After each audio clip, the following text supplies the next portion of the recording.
Damai sejahtera Allah yang melampaui segala akal akan memelihara hati dan pikiranmu di dalam Yesus Kristus Tuhan kita. Amin. Oras untuk kita semua. Bapak Ibu, seluruh jemaat yang dikasihi Tuhan kita, Yesus Kristus firman Tuhan menyapa kita untuk kita pada saat ini, yaitu dari kitab Nabi Yeremia pasal 18 ayat 1 sampai ayat 11. Saya akan bacakan untuk kita semua. Pelajaran dari pekerjaan tukang periuk. Firman yang datang dari Tuhan kepada Yeremia bunyinya, "Pergilah dengan segera ke rumah tukang periuk. Di sana aku akan memperdengarkan perkataan-perkataanku kepadamu." Lalu pergilah aku ke rumah tukang periuk, dan kebetulan ia sedang bekerja dengan pelarikan. Apabila bejana yang sedang dibuatnya dari tanah liat di tangannya itu rusak, maka tukang periuk itu mengerjakannya kembali menjadi bejana lain menurut apa yang baik pada pemandangannya. Kemudian datanglah firman Tuhan kepadanya bunyinya, "Masakan aku tidak dapat bertindak kepada kamu seperti tukang periuk ini, hai kaum Israel? Demikianlah firman Tuhan. Sungguh seperti tanah liat di tangan tukang periuk, demikianlah kamu di tanganku, hai kaum Israel. Ada kalanya aku berkata tentang suatu bangsa dan tentang suatu kerajaan bahwa aku akan mencabut, merobohkan dan membinasakannya. Tetapi apabila bangsa yang terhadap siapa aku berkata demikian telah bertobat dari kejahatannya, maka menyesallah aku bahwa aku hendak menjatuhkan malapetaka yang kurancangkan itu terhadap mereka. Ada kalanya aku berkata tentang suatu bangsa dan tentang suatu kerajaan bahwa aku akan membangun dan menanam mereka.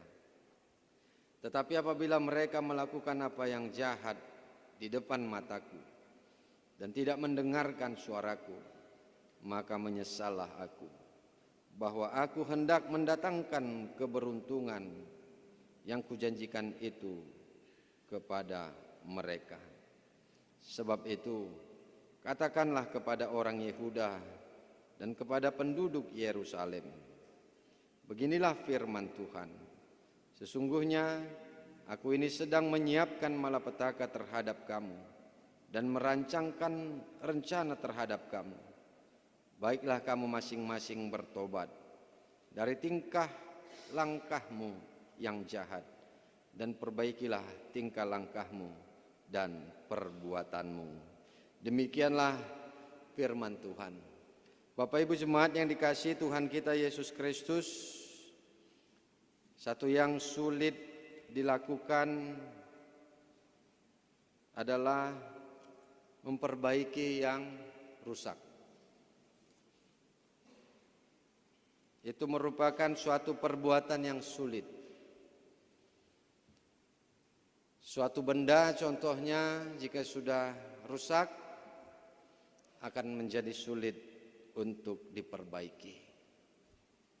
Besi, memperbaiki besi yang sudah bengkok contohnya supaya lurus kembali seperti sedia kala, itu menjadi pekerjaan yang sulit. Kalaupun dia bisa lurus kembali, itu akan terlihat bahwa dia tidak seperti yang sedia kala. Demikian juga halnya yang lain. Jika ada kerusakan juga bisa berdampak. Bukan hanya kerusakan itu saja, tapi bisa juga berdampak untuk yang lain. Misalnya di rumah kita ya, ada yang rusak, misalnya rumah kita ada bocor, ya. Bisa saja bukan hanya itu saja yang rusak, bisa juga mengganggu yang lain ikut menjadi rusak juga. Bukan hanya seng saja yang mungkin ada kerusakan, tetapi bisa berpengaruh kepada yang lain menjadi ikut rusak. Bisa kepada asbesnya, bisa kepada dindingnya, dan lain sebagainya. Itulah yang bisa terjadi dampak dari kerusakan, dan rusak itu menjadi sulit juga untuk diperbaiki. Itu sebabnya ada istilah yang mengatakan lebih baik mencegah daripada mengobati. Karena menjadi lebih repot, menjadi lebih sulit, menjadi pekerjaan yang lebih berat jika memperbaiki yang sudah rusak itu. Karena itu yang pertama saya mau sampaikan kepada kita, mari kita menjalani prinsip itu. Menjalani nasihat itu lebih baik mencegah daripada mengobati. Kita jagalah yang baik itu supaya tetap baik. Apapun itu, terutama untuk kepentingan diri kita sendiri. Kesehatan kita, ya, hati kita, pikiran kita, jiwa kita, dan lain sebagainya, supaya itu tetap baik. Dan itu juga akan memperbaiki terus kehidupan kita untuk supaya menjadi lebih baik lagi. Firman Tuhan kita di sini Bapak Ibu menggambarkan keadaan umat Israel pada saat itu. Digambarkanlah keadaan umat Israel itu seperti periuk yang dikerjakan oleh tukang periuk, tetapi periuknya itu rusak. Itulah gambaran umat Israel di dalam firman Tuhan kita di sini. Periuk itu sudah rusak, tetapi yang namanya tukang periuk dia bisa memperbaikinya. Periuk di sini maksudnya periuk dari tanah liat, ya. Mungkin ya saya sendiri juga lupa-lupa ingat saya pernah nggak melihat periuk dari tanah liatnya. Ya. Jadi saya belum pernah melihat secara langsung, tapi ya dari media yang lain saya kira kita juga pernah melihat bagaimana pembuatan suatu wadah, baik itu periuk ataupun yang lainnya dari tanah liat itu, ya. Jadi bisa juga yang rusak itu diperbaiki lagi. Itulah gambaran umat Israel itu. Bagaikan periuk yang sudah rusak itu, tetapi bisa diperbaiki lagi oleh tukang periuk. Itu sebabnya firman Tuhan mengatakan demikian di dalam firman Tuhan kita tadi. Bagaikan tukang periuk yang bisa memperbaiki itu, periuk yang sudah rusak itu, masakan aku tidak bisa, kira-kira seperti itu. Itu sebabnya dikatakan dalam firman Tuhan kita di sini bahwa Tuhan akan memperbaiki umat itu sebagaimana yang dilakukan oleh tukang periuk itu kepada periuk yang sudah rusak. Itu di dalam firman Tuhan kita di sini. Kayak dikatakan ayat ke-6 itu ya Bapak Ibu ya. Masakan aku tidak dapat bertindak kepada kamu seperti tukang periuk ini? Hai kaum Israel, demikianlah firman Tuhan. Sungguh seperti tanah liat di tangan tukang periuk, demikianlah kamu di tanganku, hai kaum Israel. Seturut sebagaimana tukang periuk itu yang memandang baik yang akan diperbaikinya itu. Demikianlah Tuhan yang akan memperbaiki kehidupan umat itu seturut dengan kehendaknya, untuk menjadikan umat itu menjadi lebih baik lagi. Tetapi yang mau disampaikan dalam firman Tuhan kita di sini Bapak Ibu, demikianlah keadaan umat itu. Setelah terjadi kerusakan, di hadapan Tuhan. Apa yang terjadi pada saat itu? Kalau kita lihat dalam firman Tuhan kita di sini Bapak Ibu, supaya kita lebih melihat gambaran yang lebih luas lagi tentang keadaan umat itu, dikatakan di ayat 7. Ada kalanya aku berkata tentang suatu bangsa dan tentang suatu kerajaan, bahwa aku akan mencabut, merobohkan dan membinasakannya. Ini tentunya maksudnya adalah umat Israel itu sendiri. Apa yang dilakukan oleh Allah kepada umat itu, Dia merencanakan akan mencabut, akan merobohkan dan akan membinasakannya. Ini merupakan suatu gambaran bagaimana ya kalau sudah rusak. Kalau saya bisa katakan kerusakannya ini sudah parah. Kerusakan yang terjadinya itu di tengah-tengah umat itu sudah parah. Sehingga yang mau dilakukan adalah mencabut, merobohkan dan membinasakan. Bukan orangnya maksudnya, tetapi perbuatan-perbuatan pangalaho umat itu yang harus dicabut, yang harus dirobohkan, yang harus dibinasakan, yang sudah berbuat jahat ataupun rusak di hadapan Allah. Demikian juga selanjutnya dikatakan ayat yang ke-8. Tetapi apabila bangsa yang terhadap siapa aku berkata demikian telah bertobat dari kejahatannya, maka menyesallah aku bahwa aku hendak menjatuhkan malapetaka yang kurancangkan itu kepada mereka. Ayat 9 dikatakan, ada kalanya aku berkata tentang suatu bangsa dan tentang suatu kerajaan bahwa aku akan membangun dan menanam mereka. Tidak hanya mencabut, merobohkan dan membinasakan, tetapi jika mereka mendengar apa yang dikatakan firman Tuhan, mereka bertobat, maka Tuhan akan melakukan lagi kepada mereka, yaitu membangun dan menanamnya. Artinya ada pembaharuan. Dihilangkan yang lama itu, kemudian diperbaharui kehidupan umat itu. Sama seperti dari awalnya juga memang yang menjadi tugas Nabi Yeremia itu adalah memang itu Bapak Ibu.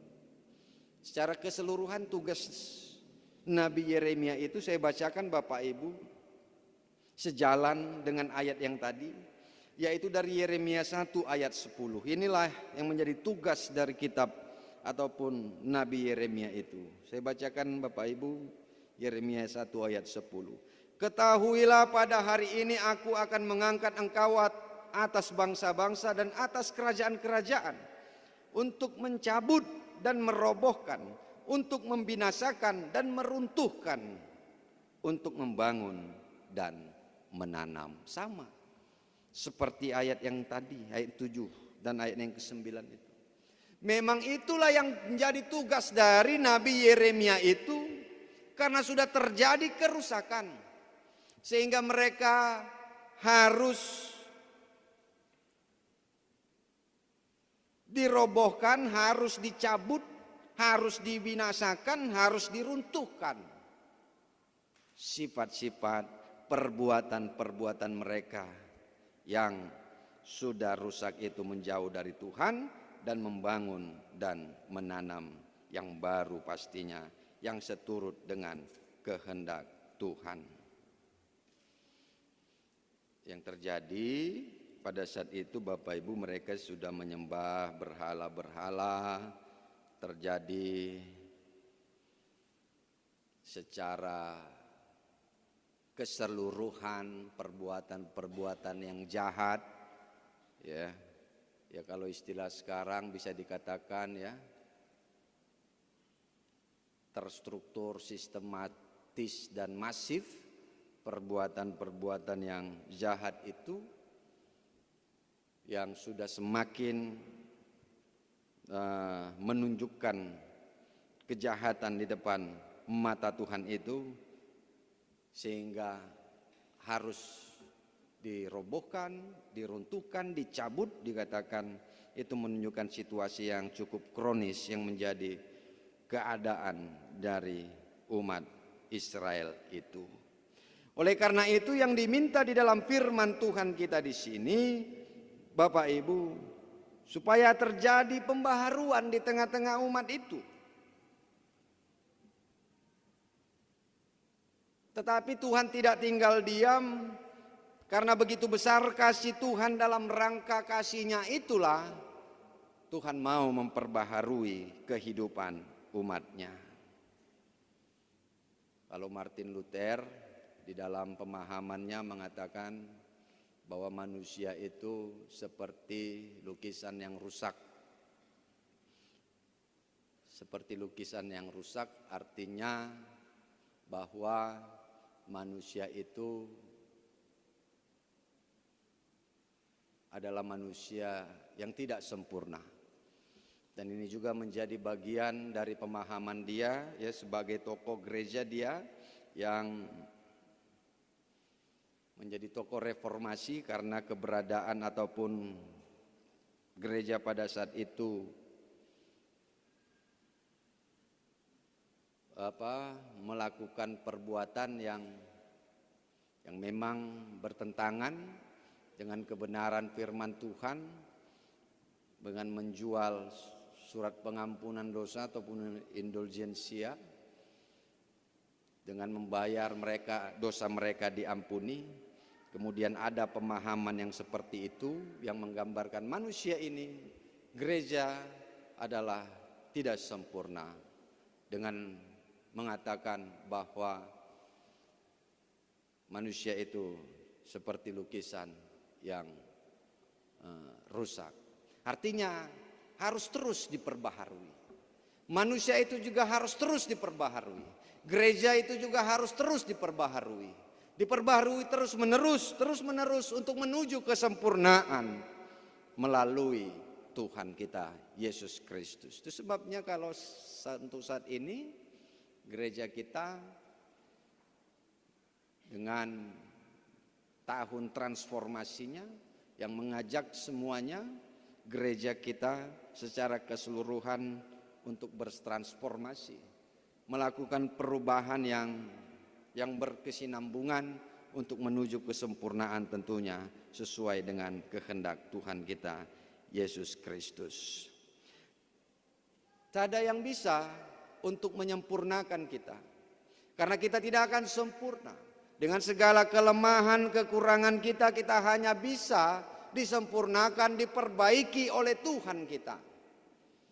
Sebagaimana firman Tuhan kita di sini, periuk itu akan diperbaiki oleh tukang periuk itu. Demikian juga manusia itu hanya bisa diperbaiki oleh yang menciptakannya, yaitu Allah kita sendiri di dalam Tuhan Yesus Kristus, yang memperbaiki kehidupan kita yang berdosa ini, supaya kita bisa kembali sebagaimana yang diinginkan oleh Tuhan kita. Bersyukur kita kepada Allah kita melalui Tuhan Yesus Kristus yang memperbaiki kehidupan kita, sehingga kehidupan kita yang telah rusak itu karena dosa-dosa kita tetapi menjadi baik kembali, sempurna kembali melalui Tuhan kita Yesus Kristus. Kita bersyukur bahwa pintu pengampunan dari Tuhan selalu terbuka untuk kebaikan kita. Pintu pengampunan selalu terbuka sebagaimana yang dikatakan dalam firman Tuhan kita di sini, untuk kebaikan kita. Kalau kita mau. Aku akan mencabut, aku akan merobohkan, aku akan membinasakan. Tetapi jika kamu bertobat, maka aku akan menanam, aku akan membangun kembali. Demikian juga dikatakan bahwa kebaikan akan diberikan Tuhan. Tidak akan diberikannya kutukan itu kepada umatnya jika umat itu bertobat. Karena itu pintu pengampunan selalu terbuka daripada Tuhan untuk kebaikan kehidupan umatnya. Kalau umatnya itu mau, maka segala kebaikan akan diperoleh umat itu, karena Tuhan penuh dengan pengampunan dan belas kasih. Karena itu kita juga harus menunjukkan, tanpa pengampunan Tuhan kita tidak akan bisa memperoleh kehidupan yang terbaik, terutama untuk keselamatan kita. Karena itu kita tunjukkan juga, mari kita untuk saling mengampuni juga. Saya mau sampaikan ini untuk kita. Mengampuni satu dengan yang lain. Siapa yang salah, minta maaf. Tengah-tengah keluarga gitu juga ya. Anak yang salah, minta maaf. Jangan susah-susah kali minta maaf. Orang Batak ini kadang sulit untuk minta maaf. Tapi maulah merendahkan hati jika dia salah untuk meminta maaf. Karena tidak ada yang sempurna. Kalau ada kesalahan, kekurangan kita minta maaf. Anak salah pada orang tua, minta maaf ya. Begitu juga di tengah-tengah keluarga pasangan, orang tua, untuk saling memaafkan satu dengan yang lain. Karena tidak ada manusia yang sempurna.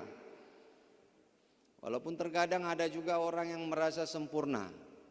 Saya katakan ini juga ada satu penyakit yang merasa dia sempurna. Karena dia merasa sempurna, dia yang paling benar. Karena dia yang paling benar maunya sesuai dengan kehendaknya. Ini juga suatu persoalan tersendiri. Karena ada juga yang seperti itu. Kalaupun dia salah, dia tidak mau salah, tapi mencari kambing hitam. Tetapi setiap orang adalah mempunyai kelemahan. Setiap orang adalah mempunyai kekurangan. Karena itu maulah memperbaharui diri kita, bertransformasi. Tetapi kalaupun kita punya kekurangan, tapi kalaupun kita punya kelemahan, kesalahan, ataupun bahkan kegagalan kita di masa lalu, saya mau katakan jangan mau disandra oleh kegagalan kita itu. Jangan mau disandra oleh kesalahan kita pada masa lalu itu. Untuk menjalani kehidupan kita pada saat ini, demikian juga untuk menjalani kehidupan kita ke depannya. Sebagaimana firman Tuhan kita di sini. Tuhan mempunyai niat untuk memberikan pengampunan, memberikan yang terbaik untuk kehidupan umatnya. Walaupun umatnya itu melakukan kejahatan, melakukan dosa, sudah rusak kehidupan mereka, tetapi Tuhan mau mengampuni untuk memberikan kehidupan yang terbaik bagi umatnya. Demikian juga kita, kesalahan-kesalahan kita, bahkan mungkin kejahatan kita, kegagalan kita pada masa lalu, jangan kita mau disandra oleh semuanya itu, tetapi kita mau memperbaharui kehidupan kita untuk kehidupan saat ini dan masa depan yang lebih baik. Itu juga yang harus kamu tunjukkan. Ini anak-anak muda banyak di sini. Bisa saja kamu dulu ada kesalahan, bisa saja kamu dulu ada kekurangan. Jangan mau mau menjadi terkungkung oleh kesalahan-kesalahanmu itu, yang ada hanya penyesalan-penyesalan, tetapi bangkit untuk memperbaharui diri, menatap masa depanmu yang lebih baik lagi. Karena itu besar harapan kita adalah sebesar pembaharuan diri yang kita lakukan. Seberapa besar harapan kita tergantung seberapa besar pembaharuan diri yang kita lakukan. Itu yang harus kita tunjukkan di dalam kehidupan kita. Kalau kita mau semakin memperbaharui diri kita, maka akan semakin besar harapan-harapan di dalam kehidupan kita. Sebagaimana yang diinginkan oleh Tuhan, kita umat itu harus memperbaharui dirinya. Maka segala kebaikan akan Tuhan berikan untuk umat itu. Karena itu kuncinya diri kita sendiri, Bapak Ibu. Kuncinya diri kita sendiri, anak-anak muda di sini, remaja dan Naposo Bulung. Kuncinya kita. Bukan kuncinya orang lain. Bukan kuncinya itu di keadaan. Tetapi bagaimana kita untuk mengelola diri kita ini untuk melakukan pembaharuan. Pastinya ada tantangan dalam perjalanan kehidupan kita. Pastinya ada yang menjadi persoalan dari kehidupan kita. Tetapi yang menjadi kunci dari segala sesuatunya itu adalah bagaimana diri kita kuat dan mampu memperbaharui diri kita. Dan dari sana kita akan mampu untuk menghadapi segala sesuatunya yang kita hadapi. Jadi kita nggak menghabiskan energi kemana-mana, tapi kita fokus untuk internal, untuk introspeksi diri kita, memperbaharui diri kita, tidak menyalahkan keadaan, tidak menyalahkan orang lain, tapi terus semakin memperbaharui diri kita untuk kehidupan yang lebih baik lagi. Sebagaimana topik minggu kita pada saat ini, memperbaiki tingkah, langkah, dan perbuatan. Amin. Kita berdoa.